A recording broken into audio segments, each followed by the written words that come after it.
again. Welcome back to my channel and podcast, the cozy little corner where we talk about self-care, mindset, and finding more joy in your everyday life. If you ever caught yourself doom scrolling, staring at the ceiling, or just feeling like everything is kind of blah, you're not alone. We've all been there. Those moments where you're bored but don't want to do anything, unmotivated, uninspired, and maybe even a little bit stuck. Today I want to give you a little toolkit you can pull out when boredom creeps in. Not just random suggestions, but 10 things that are simple, doable, and designed to actually lift your energy and give you a little dopamine boost. Before we start, I want to welcome you to my channel. I am Alma Joy, a working professional, life coach, and content creator in San Diego, California. And whether you're tuning in on your morning walk, during your commute, or curled up at home, I'm so glad that you're here. All right, so let's dive in. 10 inspiring things to do when you're bored, including one that's become my secret weapon, the dopamine menu. Tip 1, create a dopamine menu. Let's start with the dopamine menu. Think of it as a just in case of emergency list, but instead of glass and panic, it's filled with activities that spark a little energy or joy. A dopamine menu is a personalized list of small, feel-good activities that are designed to boost your mood, motivation, and energy, especially when you're feeling low, uninspired, or stuck. Think of it as a mental health toolkit or a reset button for your brain.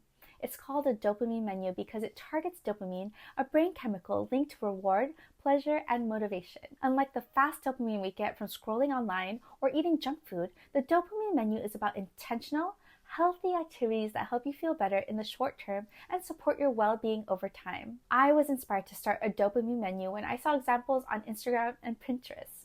Funny enough, social media inspired me to get offline and create a way to get dopamine in ways other than being on my phone. Examples of activities you can include on your dopamine are journaling, taking a peaceful walk in a beautiful place, lighting up a candle, and creating a cozy reading vibe with a book at the ready. Tip 2, go on a curiosity walk. Speaking of walks, taking a curiosity walk is a great way to engage your mind and move your body. Put on a podcast, playlist, and walk. But here's the twist. Pay attention to what catches your eye. Curiosity wakes you up in the best and most gentlest way. Sometimes I challenge myself to seek out a certain color like yellow on my walk, or count how many dogs I see. It's a lot of fun and makes you all the more present and aware of what's around you. I remember a time where I took a walk with my friend from the UK and we counted over 50 dogs at Balboa Park, which is one of my favorite places in my hometown, San Diego. Tip 3, start a tiny project. Not a big project, but a tiny one. Something you can finish in 20 minutes. Progress brings satisfaction and is dopamine fuel. I recently downloaded an app called Index that allows you to catalog your closet by taking photos and adding them to a digital closet where you can plan outfits. It's so much fun. I spent an hour or so taking pictures of some of my clothes and made a couple looks, and I loved the results. Seeing everything organized and arranged digitally was so satisfying. I'm excited to keep using the app and refining my closet through decluttering. Tip 4, watch an explainer video.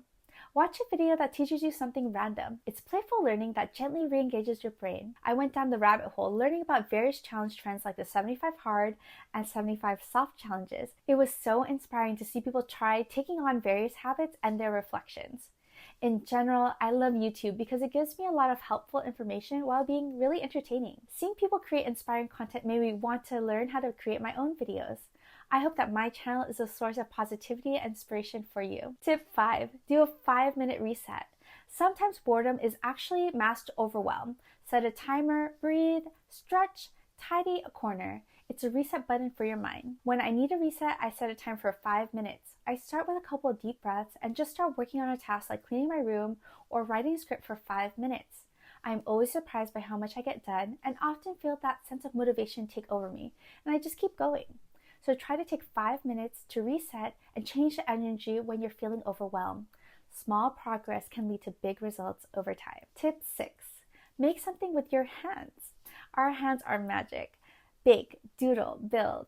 Creating with your hands brings quiet satisfaction. Something that has brought me and my husband so much satisfaction lately is making soap.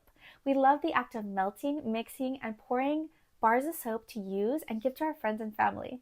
It has become a new hobby that we share that is completely for fun and engages our hands in a creative way. Tip 7, write a stream of consciousness journal entry. No rules, just write. Whatever comes to mind. Let it be messy, let it surprise you. Last week, I was feeling stressed and overwhelmed, but couldn't figure out why.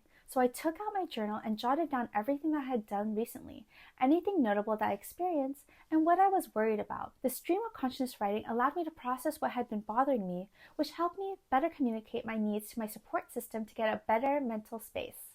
I'm so glad that I took the time to take out my journal and write. So try this. Ask yourself, what is at the top of my mind? And then write it out. Tip 8. Phone a friend or leave a voice note.